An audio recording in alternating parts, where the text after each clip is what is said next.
Bonjour à toutes et tous et soyez les bienvenus dans ce nouvel épisode de Sur la route.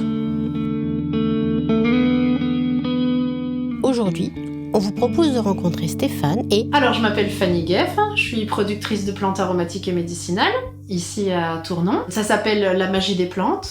Moi, je suis Stéphane, je suis ici parce que j'ai la chance, en fait, d'être accueillie régulièrement par Fanny pour animer une fois par mois des ateliers découvertes des plantes médicinales et comestibles, parce que comme je suis gourmande, je peux pas m'empêcher de parler aussi des plantes comestibles, qu'elles soient sauvages ou cultivées.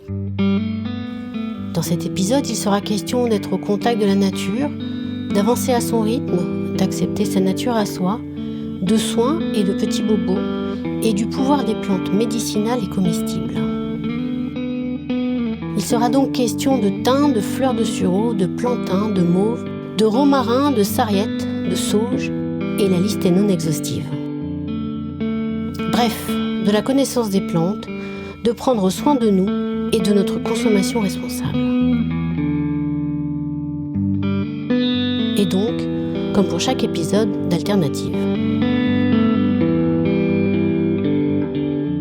Un double portrait enregistré sur les hauteurs de Tournon, un matin de juin 2025.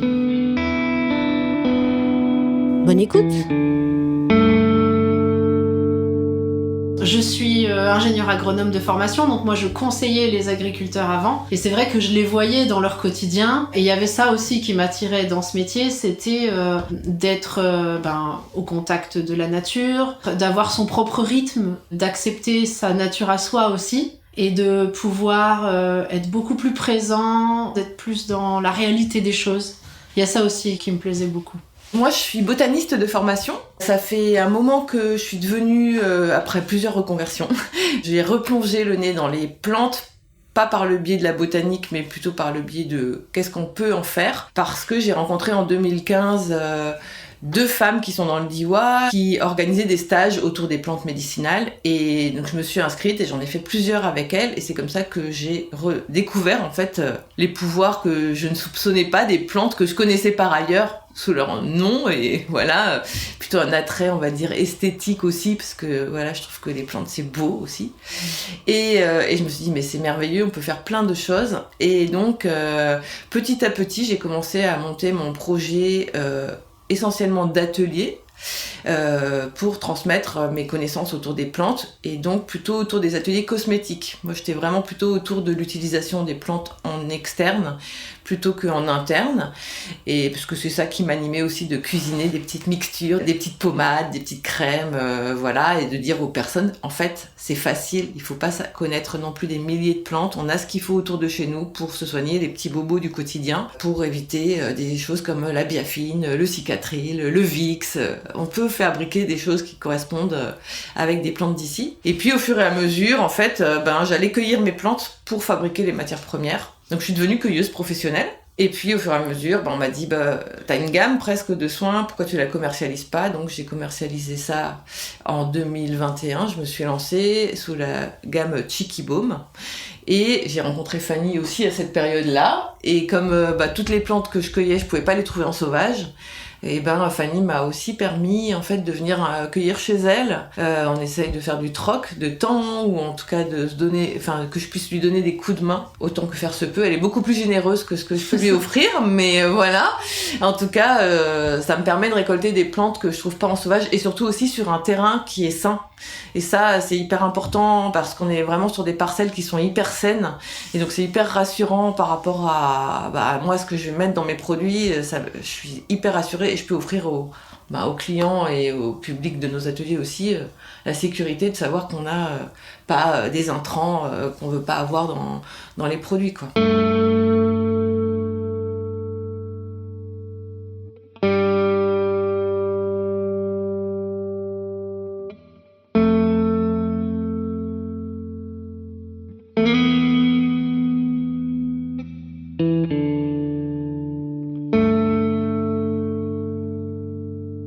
pour beaucoup de choses au quotidien, c'est très intéressant de se tourner vers les plantes médicinales. Elles accompagnent le corps dans sa lutte, en quelque sorte. Ça permet au corps de rester fort, ça permet de prendre soin de lui, à la différence de certains produits qui peuvent abîmer la maladie, mais abîmer le corps aussi, ou le rendre plus faible. Donc c'est ça que j'aime beaucoup avec les plantes, c'est qu'elles rendent résilient. C'est comme si elles éduquaient le corps à lutter. Et d'ailleurs, il y en a plein qui le savent et qui utilisent, en hiver, quand il y a un rhume, ça va être le thym, en anti-infectieux, les fleurs de sureau, le plantain pour les bronches, ou alors on peut aussi utiliser de la mauve pour dégager aussi les bronches. Toutes les herbes de Provence sont des herbes digestives. L'estragon, la sarriette, l'origan, le basilic, la menthe, le romarin, la sauge sont des plantes digestives. Donc même si vous faites une salade ou une viande ou avec des herbes, vous prenez soin de vous, ça fonctionne vraiment. Moi j'aime bien dire ça accompagne pour les bobos. Après c'est aussi un complément avec la médecine traditionnelle qui va aider bien sûr pour les choses plus difficiles. Bien sûr, il faut toujours faire la part des choses.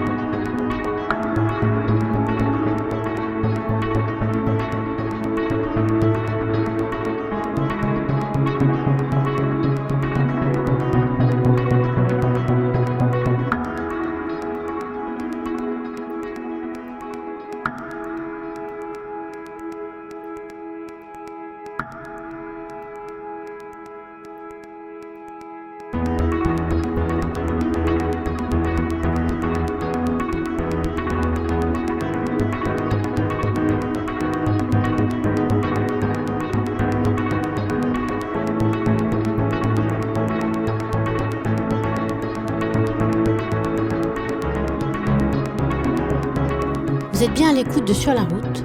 Retour à l'entretien.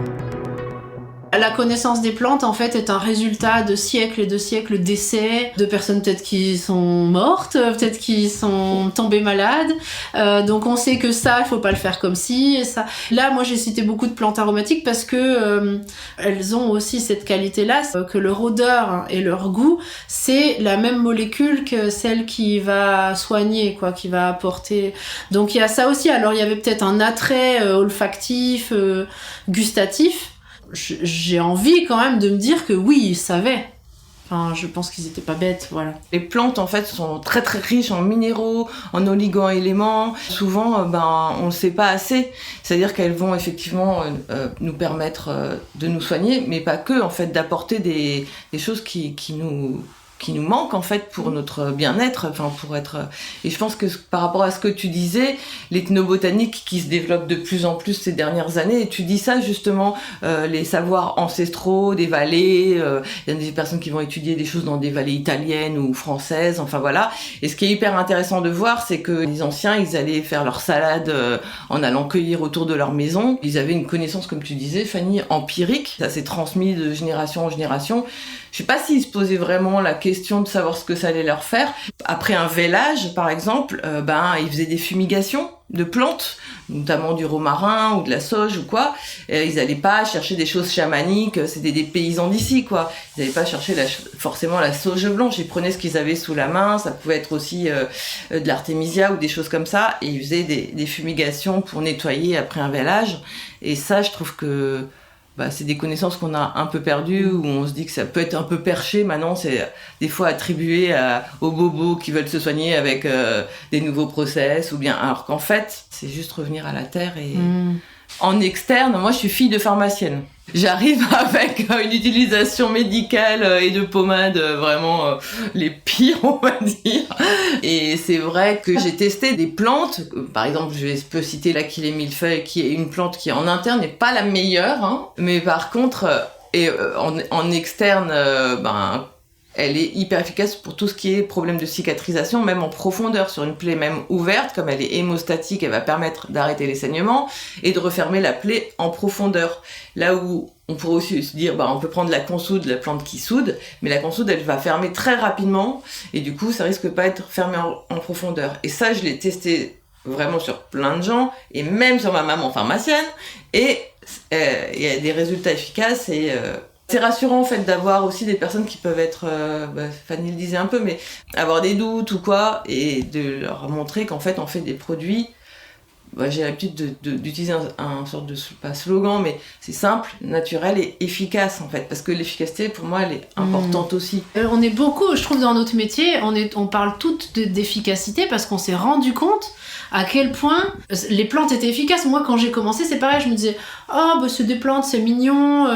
Et en fait, on est toutes très impressionnées par les résultats qu'on a. Alors, certaines plantes agissent sur le long terme, d'autres, c'est extrêmement rapide. C'est épatant. Mais c'est vrai que la plante était la première médecine. C'est vrai qu'il y a quand même aussi beaucoup de molécules qui sont prises dans les plantes. C'est juste qu'elles sont raffinées, elles sont concentrées. Mais il n'empêche que la plante reste efficace si on sait bien extraire. Toutes les plantes comestibles, pour moi, sont en fait médicinales. Dans un abricot, tu vas avoir des anthocyanes, c'est un super antioxydant. Dans une mûre ou une myrtille, t'as... non, c'est les anthocyanes. La vitamine A, ce qui est orange, c'est la vitamine A. Et ce qui est bleu, c'est les anthocyanes. Et donc, un abricot, une carotte, c'est excellent pour les yeux. Et des mûres, des myrtilles, c'est super antioxydant parce que c'est des anthocyanes, etc. C'est ce que Stéphane disait. Au final, tout prend soin de nous, quoi.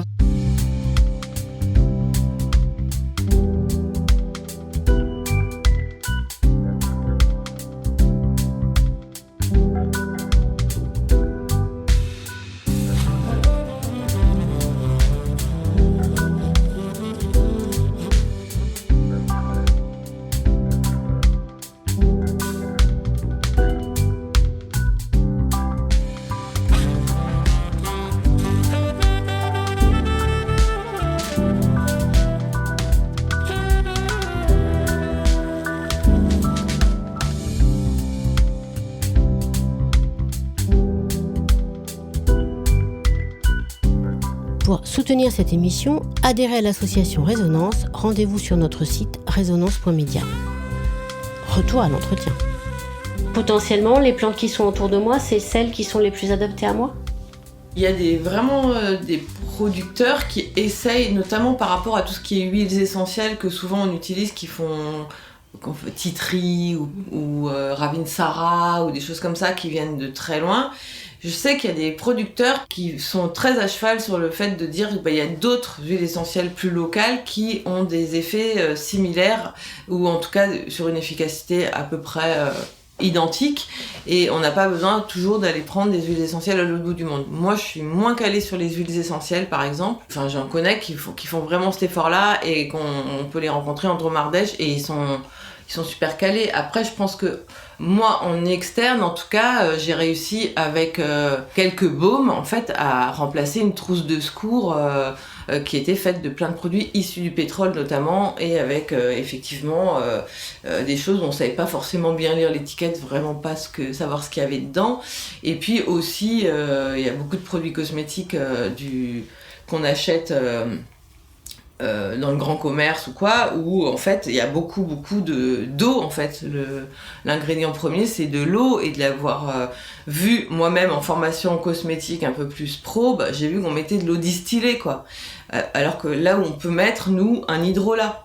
Donc les producteurs et transformateurs de plantes médicinales qui vendent des produits cosmétiques, en tout cas, ils sont à cheval aussi sur essayer de faire des produits où il y a le plus possible de principes actifs dedans, en fait, que chaque ingrédient qu'on va mettre a un intérêt, pas que pour la texture ou pour la conservation ou pour amenuiser le prix, quoi, mais vraiment juste pour dire, tout ce qu'on va mettre dedans, on essaye que ça ait un but précis en fait.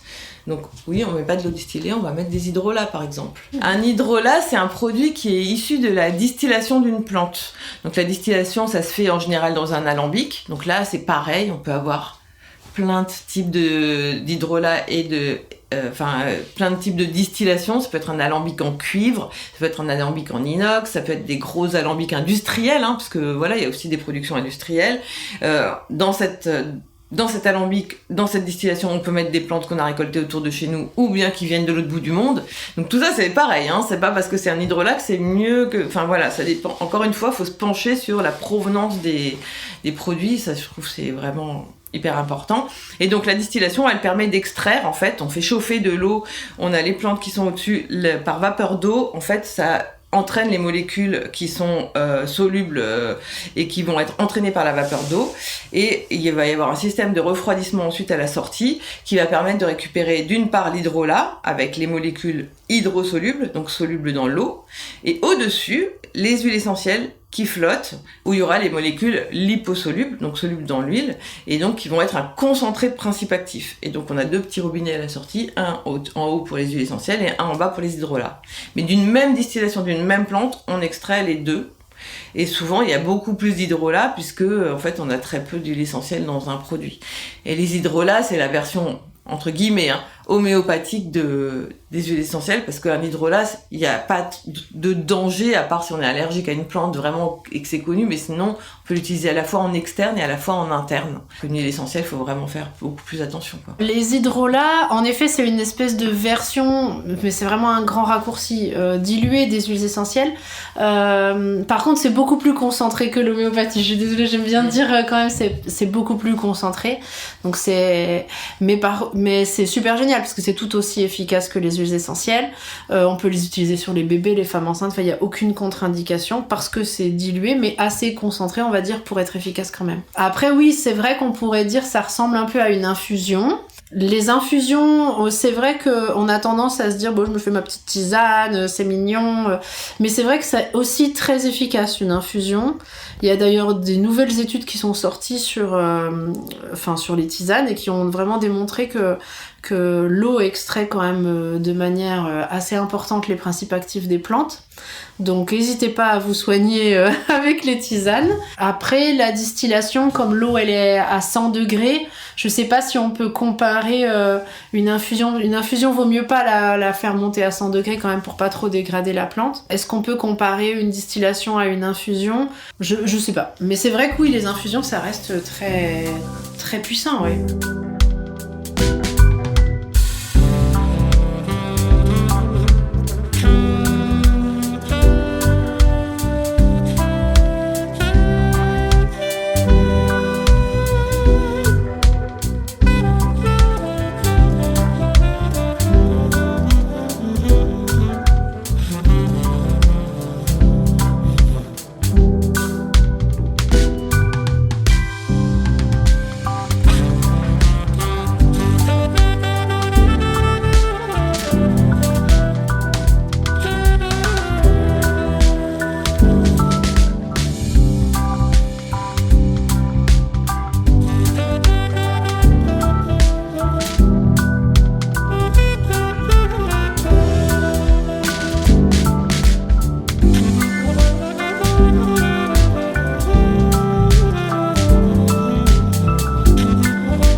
Bien à l'écoute de Sur la route, l'émission touche à sa fin.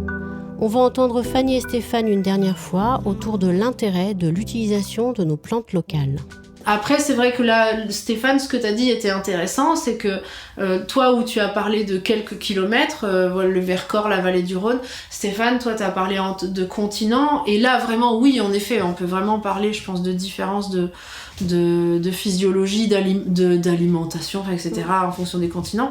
Et du coup, en effet, je trouve que c'est plus intéressant d'utiliser, même d'un point de vue économique et écologique, les plantes qui sont ici, puisqu'on aura les mêmes vertus, c'est vrai, hein, franchement. Ouais, le titri, le ravinsara sont hyper populaires, ou même, nous, on parle souvent de l'arnica, alors qu'il y a des plantes encore plus locales qui peuvent vraiment avoir les mêmes vertus et nous aider pareil. Et par exemple, on remplace comment le titri, le ravinsara et l'arnica ?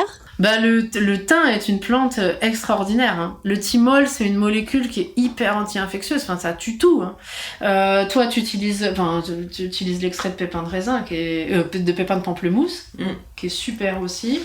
Oui, puis par rapport à l'arnica, en fait, on peut faire des mélanges en fait entre si on associait l'hélicryse et la pâquerette. la pâquerette qu'on appelle souvent l'arnica des plaines. Alors plutôt pour tout ce qui est coups, bosses, bleus, hématomes, mais associé à de l'hélicryse, c'est d'une efficacité redoutable. Et puis pour tout ce qui est anti-inflammatoire, le volet aussi arnica, parce qu'il fait un peu les deux, en fait le millepertuis est un super puissant en fait pour vraiment les inflammations. C'est vraiment moi, c'est une plante que j'utilise tout le temps pour dès que j'ai mal à des articulations, et elle va être super efficace sur tout ce qui est tendineux notamment, quoi. Donc voilà, faut aller peut-être plus en profondeur que de rester en surface sur l'arnica qui fait tout, et puis on se pose pas trop la question, on prend l'arnica. Là, peut-être il y a une plante qui va être plutôt sur les tendons, une plutôt sur les articulations, une plutôt sur les os. Enfin, peut-être ça demande plus de recherche. Mais c'est à nous aussi, porteurs de ces connaissances-là, tous autant qu'on est, transmettre en fait ça et que les gens s'approprient après les savoirs, parce qu'après c'est sûr que sur internet on peut aussi lire tout et n'importe quoi, donc il faut aussi faire attention. Mais en tout cas je pense que ça demande mais c'est comme pour tout acte de consommation responsable, ça demande un peu plus d'approfondir les choses et de se documenter. C'est sûr que c'est moins facile que de prendre le premier truc qu'on nous donne, quoi. Du coup, si on veut en apprendre un peu plus, comment on fait pour bénéficier de vos savoirs ? Alors dans un premier temps, donc Stéphane et moi, on organise une fois par mois des balades botaniques suivies d'un atelier de confection de tisanes et de baumes. Donc c'est un dimanche par mois et ça dure 3-4 heures. Ce qui est chouette, c'est que c'est très complet. Vous avez d'abord la balade botanique où on reconnaît les plantes. On va parler de leurs vertus et ensuite, en salle, on va parler des différentes techniques d'extraction, donc soit par l'eau comme une tisane, soit par l'huile comme une macération solaire, et puis ensuite vous fabriquez votre tisane et vous fabriquez votre baume et vous repartez avec. Ça vraiment, tu compléteras si tu veux, c'est vraiment une introduction. Nous, ce qu'on propose, c'est une introduction. Après, pour aller plus loin, justement dans ces moments-là, on vous propose une liste d'ouvrages, puisque même dans les livres, parfois, il y a des salades qui sont un peu écrites, des livres ou alors des sites internet à aller voir ou même des chaînes YouTube qui sont intéressantes, quoi. Sur les marchés aussi, quand on vend nos produits ou quand il y a des portes ouvertes en boutique ou quoi, en tout cas on est là à disposition des personnes en fait aussi pour répondre à leurs questions. Et c'est vrai que soit c'est des personnes qui passent en fait et qui ont des questions, on va dire de manière générale, mais souvent on a vu ou on voit des personnes qui viennent avec une problématique très particulière. Alors encore une fois, on n'est ni dermatologue, ni médecin, ni etc. Nous, on peut conseiller, accompagner, on va dire, mais encore une fois, on se positionne pas comme un médecin ou comme un... après, Fanny, elle est en train de passer un nouveau diplôme de paysanne herboriste, donc elle va avoir encore plus le droit d'être dans le conseil officiellement. Mais moi, je suis plutôt sur tout ce qui est externe, donc je reste aussi, je leur dis, moi les résultats que j'ai obtenus de certaines personnes qui ont utilisé ce produit-là, donc par exemple un sérum pour tout ce qui est pour les peaux atopiques, etc. Ou je leur dis dans mes clients ce qui s'est passé, etc. En disant essayez, voilà. On a des produits qui sont certifiés aussi par des toxicologues, donc normalement on a des produits qui peuvent être mis sur le marché. Donc normalement sans risque pour les personnes qui vont les utiliser. Donc on les accompagne aussi en direct lors des marchés. Et puis après, moi, j'anime encore de temps en temps d'autres ateliers pour apprendre à faire une crème de soin, pour apprendre à faire un sérum, pour apprendre à faire un macérat. Et donc ça, c'est sur nos sites respectifs, sites internet respectifs, donc chikibaume.fr et la magie des plantes. .semebstar. Non, il faut écrire la magie des plantes Tournon dans Google et on trouve le site. Voilà. Et donc là, vous avez les différents ateliers qu'on anime et les différents lieux où vous pouvez nous trouver. Voilà, c'est fini pour aujourd'hui. Merci à Fanny, merci à Stéphane. Un enregistrement réalisé par Christelle Jacob de l'association Résonance. Mixage et musique par Indie Grounds. Si vous voulez en savoir plus, rendez-vous sur leur site. Et pour la magie des plantes, le plus simple, c'est de lancer une requête sur votre moteur de recherche via La magie des plantes Tournon. Et pour le second, rendez-vous sur chikibaume.fr. Chikibaume, TCHIKIBAUME.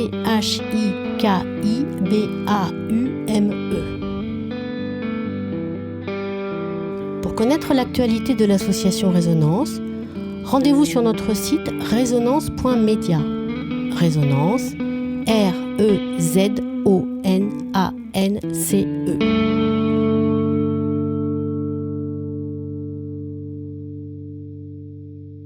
Sur la route, une série de portraits radiophoniques.